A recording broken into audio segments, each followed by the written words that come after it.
Hi guys and girls, welcome back to my channel. I do hope you're doing well. Now, I thought what better one to do this month than the dreaded politics. Let's talk about the general election, and let's just talk about all things politics that have been going on in the world, because I don't know about you, we've had our general election, we've seen new people come in, there has been an assassination attempt in America. What on earth is going on, guys? So yeah, I feel Sit Down with Shan is going to be quite interesting this month. So I'm not going to ribbit rabbit. Shall we get straight into it? Because you know me, I'm still learning how to do the back green screen on this, and if I pause you, you then go a little bit distorted with the background. So we're just going to have to do it all in one take. Fingers crossed that the memory card allows us. It's all fun and game, guys. Let's get into it. The first one from my lovely says, a decision is made regardless of what people vote. We'll never know how corrupt it is. Now, that's a big thing, isn't it, with like fixing votes. I think Trump got called out on it, or he was investigated because they thought votes were fixed. Do I think voting is rigged? Yes. But if it was rigged, I think that Sunak would have stayed as Prime Minister. There seems to have been a big shift in what people want. I feel that they've thought it was like, what, 10, 12 years under Conservative, and just thought, can it actually get any worse? Let's give someone else a go. Let me know down below if you voted and who you voted for, if you'd like to say. I couldn't vote because I was between addresses and I went to my polling station. I wasn't allowed, and I couldn't go to my new place because I hadn't received like my documentation to say that I was eligible to vote. It came through after the vote, but yeah, I actually don't know who I would have voted for. I don't really go for the front runners, to be perfectly honest. I kind of look at like the littler parties, because I feel that they sometimes have more sense in them, and they seem to have maybe people's better interests at heart, like the general people. We're not all sitting here millionaires in the top 1%. I would think like Reform, even the Looney Bin Party. Danny said if he voted, he would have gone for like the Green Party, because like he's like a little mini David Attenborough, isn't he, my dad? And yeah, we wouldn't have gone for like the two main ones. We'd rather, because you know that one of them is going to get it, so we'd rather give our vote to someone else. But yeah, did I think that Labour was going to get in? I don't really know. As I say, I tend not to follow politics, because the day after the election, and it was obviously like Keir Starmer's in and all of this, I just saw all of this bombardment from Daily Mail. And you know when you just think, give it a break. The only thing that I feel the media does is spread negativity. They want people to be annoyed for some reason. And I think one of the first things that I saw, it was to do with taxes going up.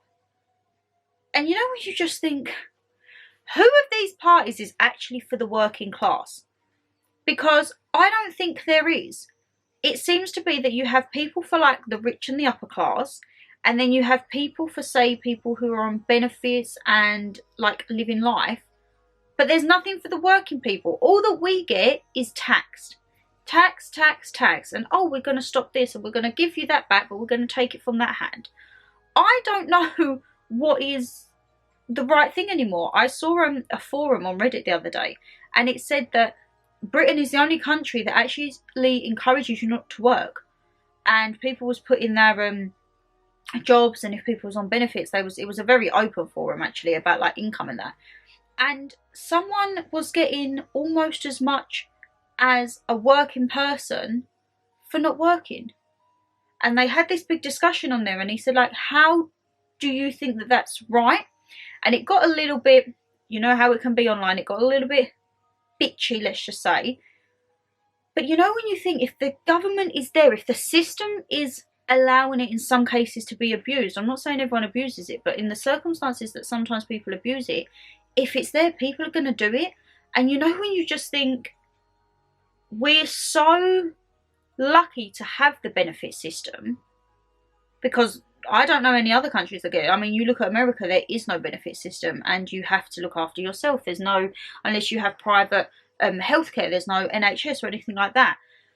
And I think we have all of these opportunities, but then when it gets abused, that's what puts people's backs up. And that's what people think then, well, no, why are you getting that? Why am I not allowed to get that? Should I just give up work and go on benefits and get things paid for? And should I do this and should I do that? And that's where I think the media doesn't help, because the media just publicises the few people that abuse it. Whereas when you have people who genuinely need the help and they're getting the help and they're doing good with it, that you never see. You always see the negative. And I think, I mean, even Streets, what was the programme about the street in Jaywick?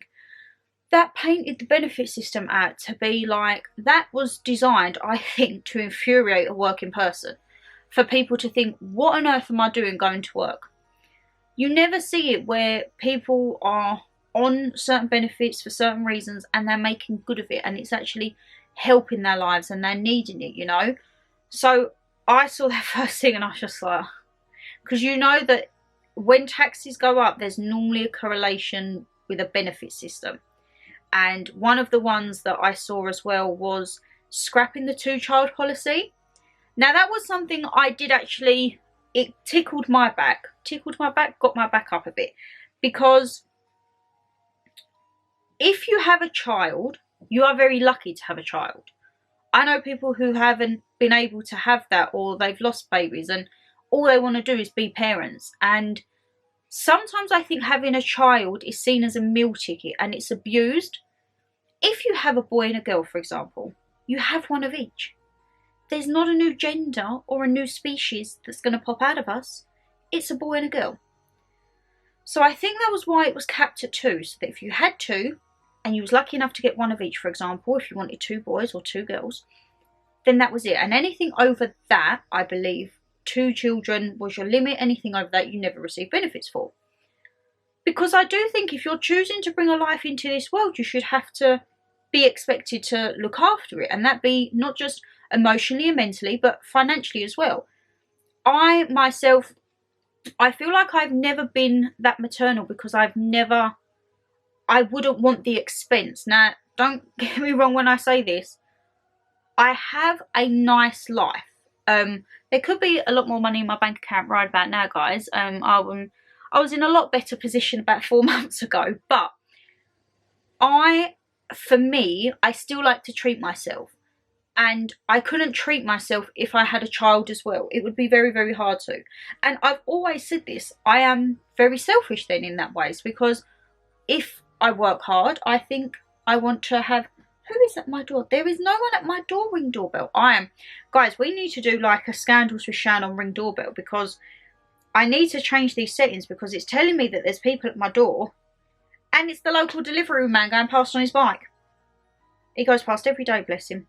But yeah, I think like it is making me selfish, and I have always said the reason that I don't feel I'll be ready for a child is because I still want to treat myself. I still like not having a responsibility. Obviously Mama G and Dada are responsibilities, but like I could get up and go away for a weekend if I wanted to. If I wanted to go and book a concert, I could go out. If I wanted to just book a spa day, or if me and Dan just wanted to like just go somewhere, there's no ties for me here. Whereas as soon as you have a child, or even a dog, this is why I haven't rushed to getting a dog, guys. We're going so off topic with politics. But this is why I haven't got a dog or a pet, because it's a commitment. Oh, I need to go to a kennel, or I need to get it to mum, or something like that. I work hard to treat myself. I like nice things, I can't lie. And I think I would never have a child and think, that's alright, I'll get me money off the government. I was like, that just wouldn't sit right for me. And I think, unfortunately, some people, it's an added bonus. As bad as that sounds, and I know there's probably people really shouting at the screen and being like expletive at me now, but there is a few that I think have it as a meal ticket for money. People see it as like a road to money, to get in a home, and it shouldn't be like that. It should be that you're ready, or you have a child and you can provide for it. As I say, we're very lucky to have the system where they allow you for 2 children. Is it like child tax credit and child benefit? You get that. But when it's like surplus children, and sometimes you see I don't know how much money people get. I don't know if it's a lot, but sometimes you can tell that the money doesn't go on the child. So mum and dad, when I was born, I think it was still around child benefit, they put that money into a bond. So that was never touched or like used. That was put into a bond. And then as I got a bit older, it was put towards things I needed for school and stuff. So they were sensible with it, let's just say. But unfortunately, some people aren't. And when I saw that they wanted to scrap that, I thought, you're encouraging people to have babies. You're encouraging, obviously, use of NHS when we're already understaffed and shortage, and the NHS seems to be at crumbling point, to be perfectly honest. I saw something again on Daily Mail, and it said it's up to 2.5 weeks for a wait for a GP, and everyone was outraged. You're lucky to get an appointment at my current GP within 2-3 weeks, and that's been like that ever since COVID, because I feel again that is still being used as an excuse, and it's just, it does roll me up. And I do think if you have children, even if you get like the benefits for the first 2, that's, everyone gets that, you should still have the money to be able to provide for them children no matter what. So who knows, unless I win the millionaire lottery and get comfortable, I don't think a baby would be on the thing for me, because I think it's added stress, it's added finance, and I would want to give my baby the best. I was brought up, Dada was one of 5, Mum was one of 2, and Mum wanted more than 1. She was like, I wanted 2 or 3. But Dada just wanted 1, I think, coming from a bigger family. And he was like, I just want her to have what she wants. Now, don't get me wrong, guys. When I was growing up, I was very lucky. People may say spoiled. I say lucky. I was never, when I think of spoiled, I think of a brat. I was no brat. Like, if I asked for something, I would normally get it, but it would be for birthday or Christmas. Dad would never just walk in and be like, there's a brand new phone. My first phone, I think, was a hand-me-down, or like a second-hand one from Tesco, good old Tesco phone shop. But I would want that for my child. I wouldn't want to be having to live paycheck to paycheck and then struggling. And for me, a good thing, I would want to feed my child right. There was another thing, and Daily Mail, you're really not good, because you roll people up in the mornings when I read these, and it was saying about the levels of obesity. And they were saying how, yes, fast food is a lot more cheaper in that, but they encourage you to go get fruit and veg and that. Why don't you make fruit and veg more affordable and fast food a bit more pricier, and you may see the health benefits? I was always brought up with very, very good food. Mum would cook for me every night. Likewise with Dad, she would cook for me and Dad. It was very rare that we had a takeaway. It might have been every other Friday. That was like a treat. If we went out, it would be to say like Harvester. Very rarely McDonald's. McDonald's only really come in when I was about 8 or 9. Me and Mum used to walk down every Sunday after our dinner and grab ourselves a McFlurry. But I was never one brought up on fast food or like just stuff to put in the oven. Mum always cooked a good meal, and I think that was instilled from my nan. My nan would always cook my granddad a meal. We'd come home from work, dinner would be on the table, done. And I like to think that's how I am in life. Like, I'll come in, I'll do the dinner, and it'll be like, for me, Mum and Dan, I will instill that. And I think I would then want to have that for my children, so that they see, oh, okay, like, how's that done? What's that? Because I think children sometimes may look at fast food as normal food, and I don't think that's a right mindset to have. There's been surveys done before where some children didn't know what certain vegetables were. And I just think, but it's in the shop every day. But unless it's, I suppose, brought to you or cooked for you, they wouldn't know. But yeah, I think went off on such a tangent there, didn't we? I think all in all, the policies that they show are not the right policies, because it's the policies to get the working people's back up. And I think they like that. There's never anything to be like, you know what, we're going to invest this money into this department and this is going to be the result. If it was more like that, I think people would be maybe a lot more involved within politics. But I think it's genuinely, whoever's in is just to rile up another department, because it's only the working class that seem to get targeted for, unfortunately, guys.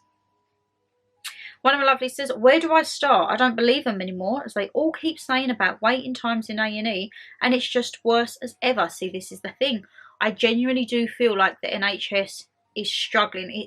It reached its capacity years ago. As I say, Mum was very lucky enough when she went with her arm that she was in out. It could have been the time of day, it could have been the day, for example, and she's having her follow-ups. But to try and go to the doctor, she just wanted to go and get some antibiotics for her chest. 3 weeks wait.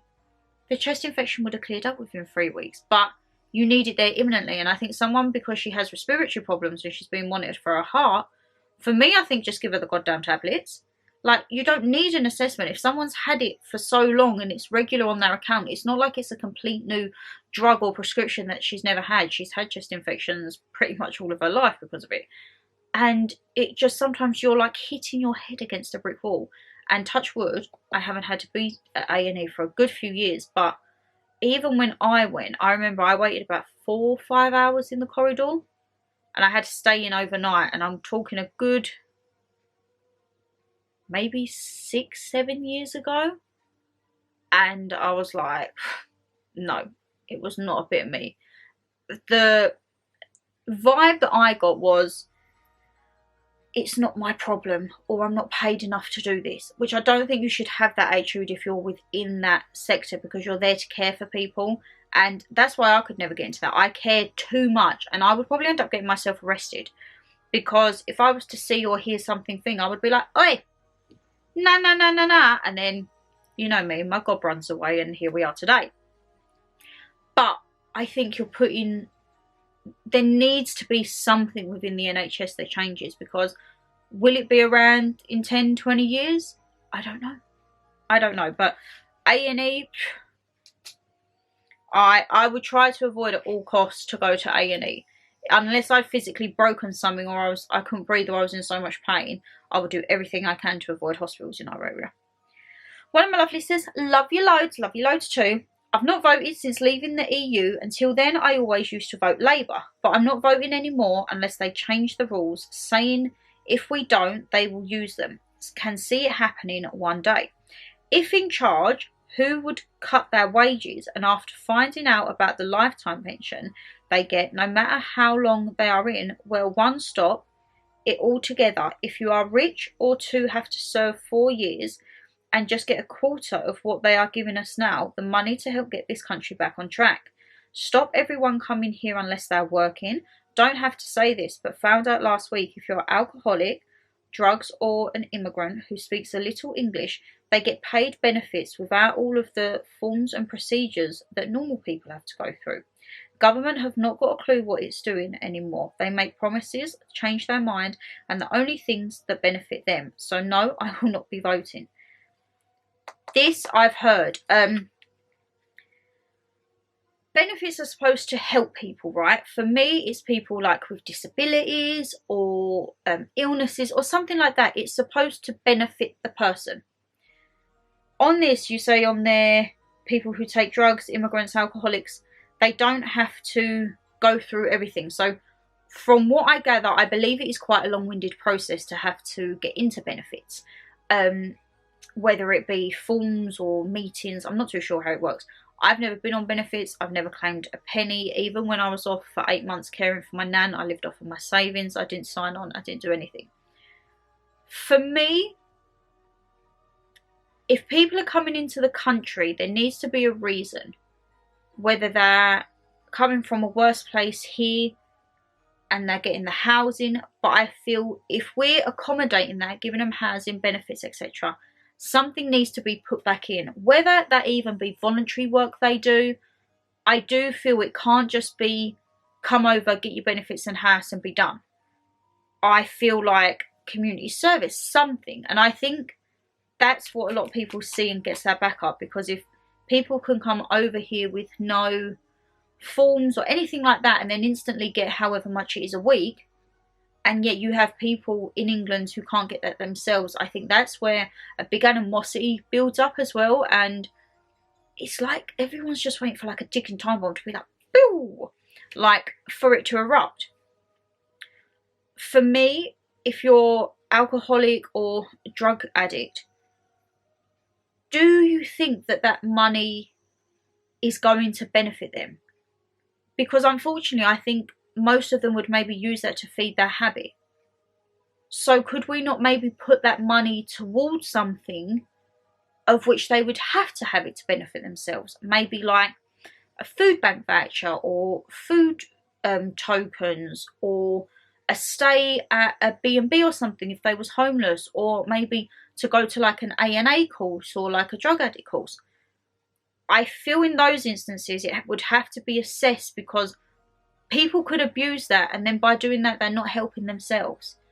And unfortunately, you do hear and you do see of people who have addictions and they have benefits or money, whatever it is, but they don't use it to get better. They use it to feed the addiction. So I think maybe in terms of that, there should be something, potentially it could be done on a wider scale, as I say, like food vouchers or something like that, so that they are looking after themselves and it's not just feeding a habit. We can't do this all in one go because it's telling me I've been yakking too long.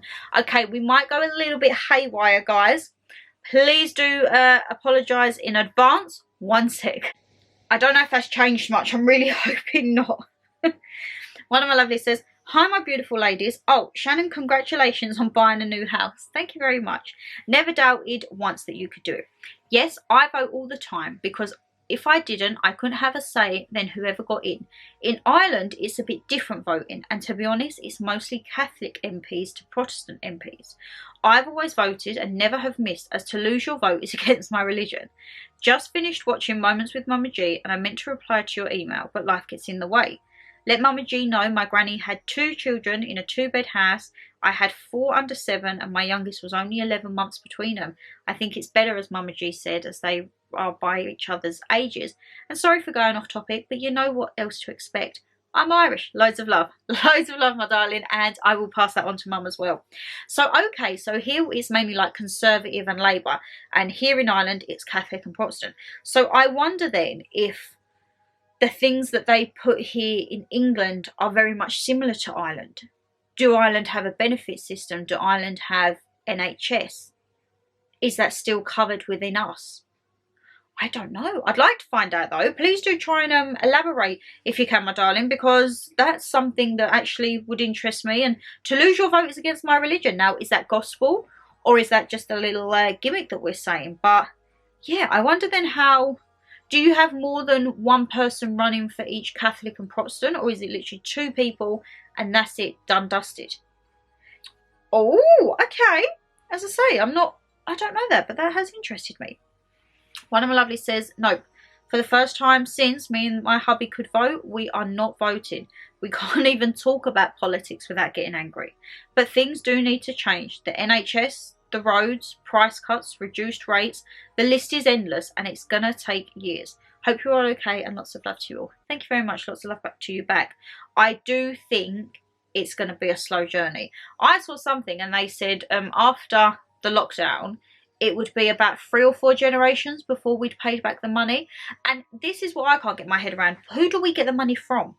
Is there like a big ultimate worldwide bank that's like, you can have that, you can have that, you can have that?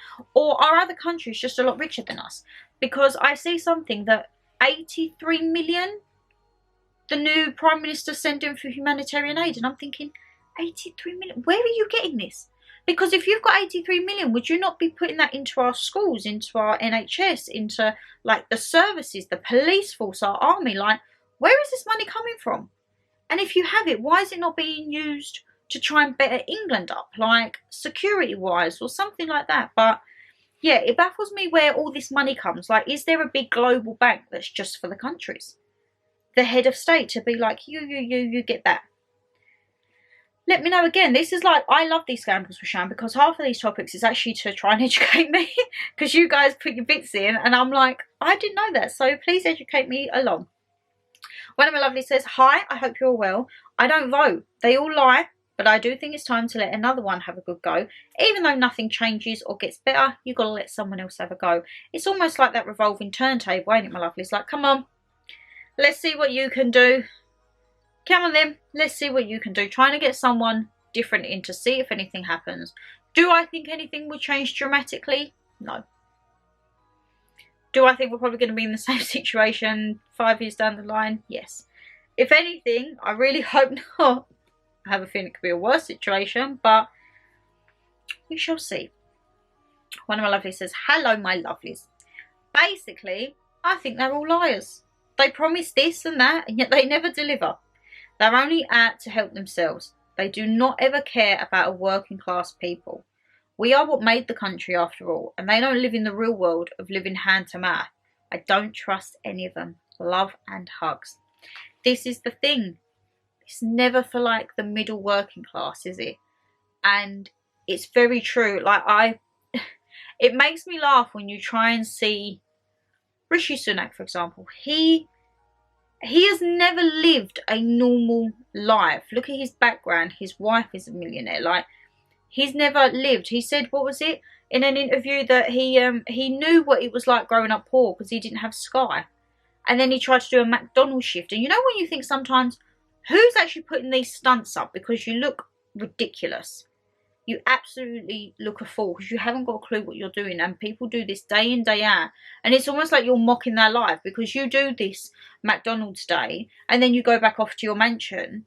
But what about the people who do that day in, day out? Like, I do think sometimes politics is a mockery of the working class. And it's just, how much more can we take? How much more can we add on? How much more can we scrape off that and put to that? And I'm with you there. They never deliver. I don't know anything that has been like said, right, that's getting done and then that's worked. Does anyone else know? Because I certainly don't. And the last one, my lovelies, I like this. Hi, Shan and fam. Hope you're all well and love the channel. Well, being Irish, oh, another Irish lady. I hope that me buying from the UK changes. My son is a Tottenham Hotspur fan and I bought him a jersey last Christmas from the Tottenham shop and I paid well over €105, which is fine. I got all the badges etc. on it for the Premiership, but I was charged €15 customs. Now I'm avoiding buying from the UK over this. Us being neighbours etc. I'd prefer to buy from there naturally. This is due to Brexit, I'm thinking. So I hope the powers that be will not scrap this because people will avoid buying from the UK. Just from an outsider view, do you think Brexit harmed the UK financially? Lots of love. Lots of love to you too. €105. I don't know. If that's for a jumper,